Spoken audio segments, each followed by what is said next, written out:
So today we're going to be talking about graphing.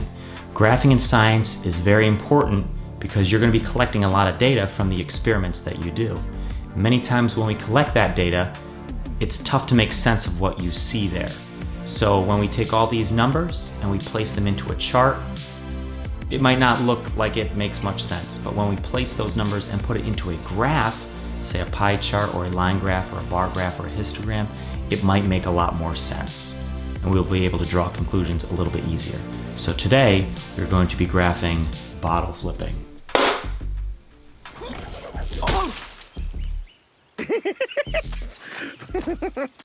Now, the bottle flipping experiment we're going to do, you do need to understand the scientific method, or at least parts of it. And we're going to kind of introduce little pieces of it.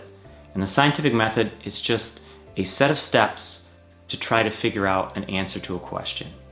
So in our bottle flipping example, what we're going to do is first make some type of prediction.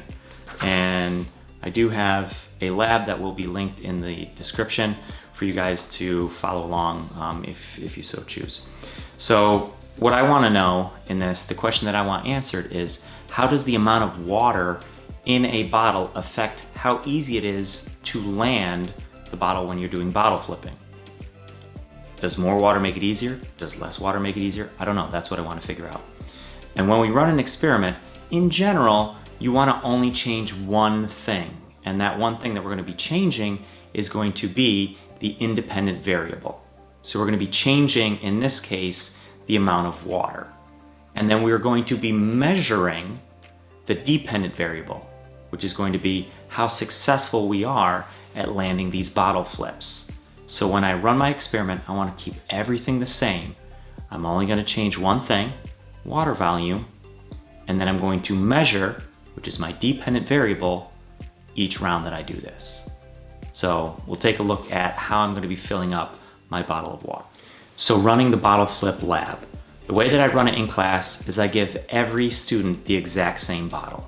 The reason for that is when you run an experiment, you only want to change one thing, that one independent variable, which is going to be the amount of water in there.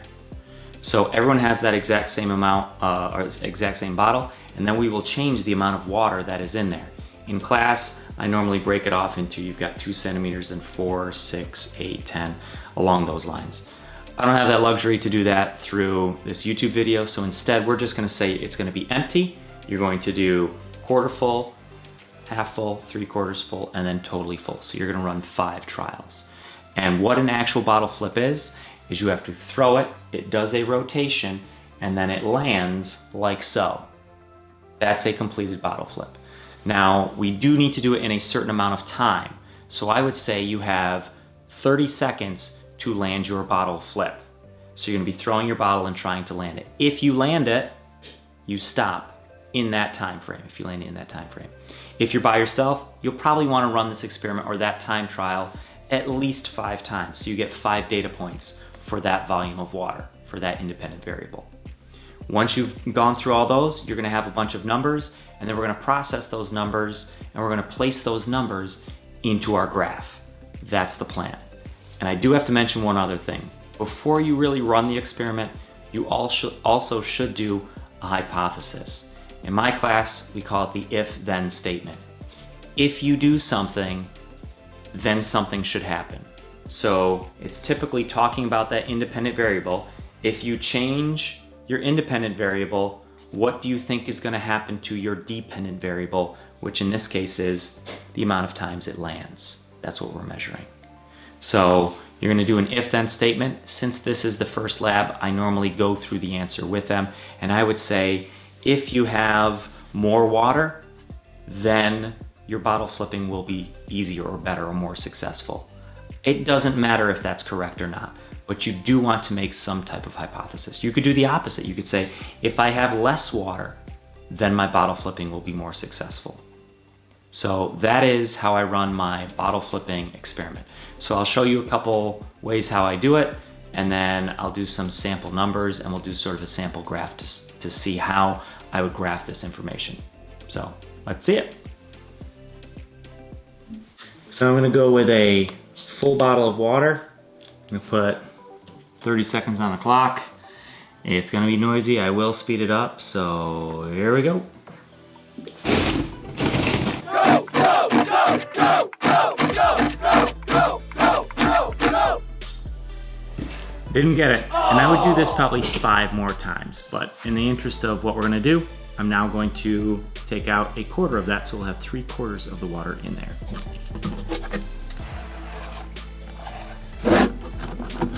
Okay, so we're at 3/4, and we'll reset our clock. We got 30 seconds, see if I can land 3/4 with a bottle flip. All right, on your mark, get set, and go. Didn't get it that time. All right, we're gonna cut the water out to half.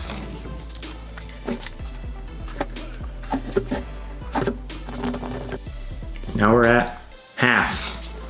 We'll reset the clock, 30 seconds, and let's do it. Boom, look at that. So I got it on that one. Good, now we're gonna cut it down to 1/4.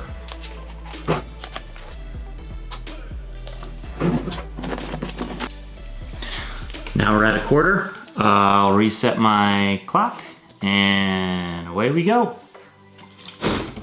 Look at that, first try. So now I'm gonna dump all the water out of it, and we're gonna see if we can land it with an empty bottle. We now get rid of that 1/4, so we're at an empty bottle. This one is not gonna be easy. We will reset our clock, and away we go. Well, yep.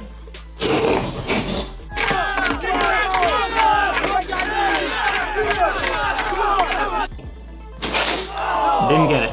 So that is the bottle flip lab. Again, I would run each volume 5 times if you're doing this by yourself.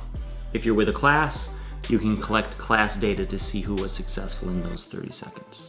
So let's graph our numbers.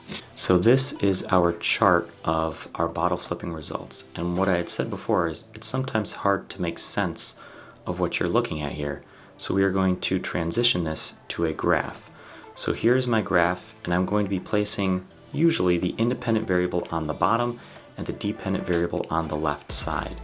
Now, what you'll also notice is that each space is spaced out evenly, and the bottom is by 25s, and on the y-axis you're seeing it's by 10s.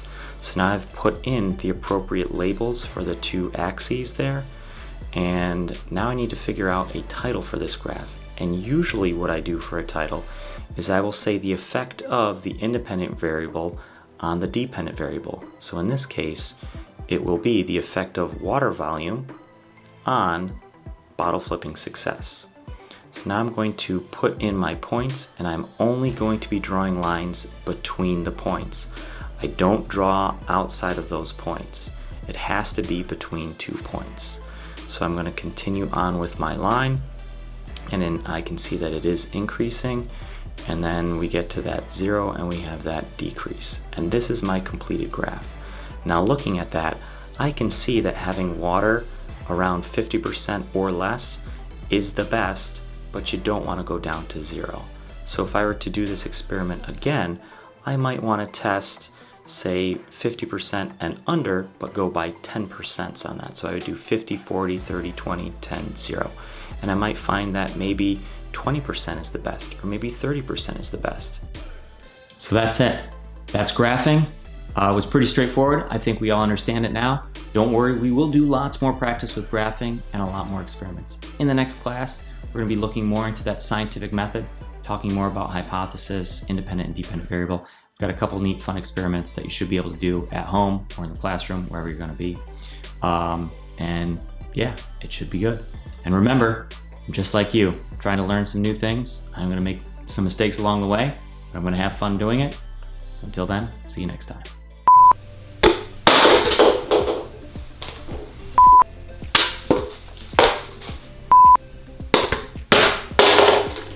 We'll do lots of experiment.